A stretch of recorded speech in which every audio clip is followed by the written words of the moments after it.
Do I have everybody's attention now? Yo, bienvenue sur Catch Attrape, la chaîne où on parle catch. Aujourd'hui, en ce dimanche 8 novembre, je vais vous sortir une petite vidéo news, 4 petites news en vite fait, comme ça en vrac. Hier aussi s'est déroulé Full Gear de AEW. J'ai vu quelques petits extraits, je vais regarder, notamment vous avez sans doute vu l'avalanche Crossroads de Cody Rhodes sur Darby Allin de la 3ème corde. C'était extrêmement impressionnant. Darby Allin devient champion de TNT. Il y a eu aussi MJF contre Jericho pour le titre.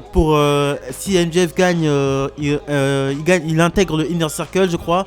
Un truc comme ça, je suis pas très bien informé. Kenny Omega contre Hangman Page. Les deux anciens champions par équipe s'affrontent cette fois-ci pour en finale d'un tournoi pour aller affronter ensuite Jon Moxley. Ce combat a été remporté par Kenny Omega. Et les Young Bucks font face au Revival. Donc Dash Wilder et Cash, je sais pas comment ils ont changé leur nom. Donc il faut absolument que je me regarde ce show, même si je le reviewrai pas, je pense, parce que je suis pas assez calé en AEW. Je connais la moitié du roster, mais je suis pas assez calé pour vous proposer une review hebdomadaire de AEW. Mais je vais regarder ce show et ça a l'air d'être du très lourd. Donc je commence avec la première news qui concerne Rusev, justement, la AEW qui s'appelle maintenant Milo. Et la AEW, Rusev nous révèle dans le Talk Us Jericho que pendant sa blessure à l'épaule, il s'était coupé les cheveux et parce qu'il ne se passait rien en niveau storyline pour lui, et ils l'ont fait revenir tout simplement pour se prendre 4 chokeslam par le Big Show. Il dit que ça ne lui posait pas forcément problème puisque Show l'avait mis over quand il en avait besoin. Bon, est-ce qu'il avait besoin d'être over? Mais Rusev, il a toujours été over, Sur Rusev Day, il était vraiment très over, et au moment où il fallait capitaliser sur lui, ils l'ont pas fait. Il était furieux la WWE était furieux quand il est revenu avec les cheveux rasés, et ils lui ont demandé pourquoi il n'a pas demandé l'autorisation à la WWE avant de se couper les cheveux. C'est vrai que là, la WWE a beaucoup de contrôle sur leurs superstars, je trouve. Énormément de contrôle sur les superstars. Déjà que les soins c'est à leurs frais, les déplacements c'est à leurs frais, c'est vrai qu'ils sont payés beaucoup, mais ceux qui sont pas payés beaucoup, les soins à leurs frais, les déplacements à leurs frais, ça fait quand même beaucoup. Et là, les chaînes Twitch de toutes les superstars ont été saisies, Paige est au bout de sa vie, AJ Styles aussi. C'est leur business, c'est leur vie privée, leur chaîne Twitch c'est leur vie privée. Et je ne comprends pas que la WWE veuille prendre le contrôle sur la vie de leurs superstars. Au premier abord, ils leur ont demandé de changer de nom sur la chaîne Twitch. Ça, à la rigueur, oui, parce que la WWE détient les droits des prénoms des noms qu'ils donnent aux superstars. Ça, oui. Et une fois qu'ils ont changé leur prénom, ils se sont dit ah non, Vince McMahon a dit ah non, on peut prendre des sous là. Il y a des sous qui partent. Non, il n'y a pas de sous qui partent puisqu'ils ont changé de nom et ils sont sur Twitch, mais sous leur vrai nom. Donc il n'y a pas de contrôle à avoir sur une chaîne qui est indépendante du catch, où des superstars jouent avec leurs abonnés, avec leurs fans, partagent un moment sans la pression WWE.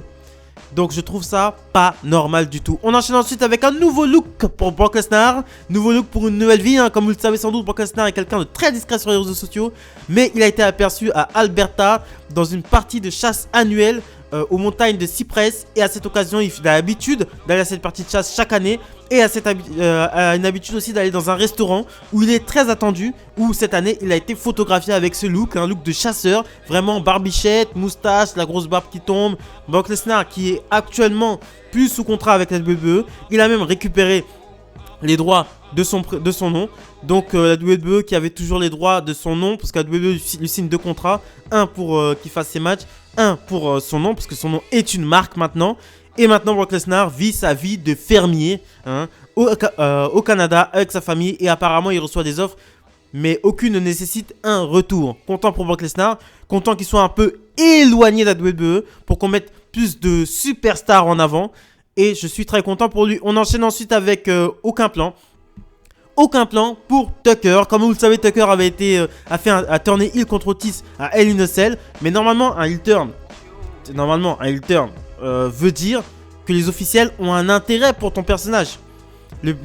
comme les plus célèbres heel turns sont ceux de Shawn Michaels sur Marty Jannetty en 92 au Barbershop ou celui de Batista sur Rey Mysterio à Bragging Right 2010. Ça a amené un des meilleurs runs heel des années 2010, celui de Batista. Faut dire la vérité, Batista en heel, c'est magnifique. C'était les meilleurs moments de la carrière de Batista avant qu'il prenne sa retraite et qu'il commence sa carrière d'acteur. Et ça a amené la superstar la plus charismatique et la plus douée de sa génération, Shawn Michaels. Voilà. Mais non, ils ont fait tourner heel Tucker pour que Otis perde sa mallette.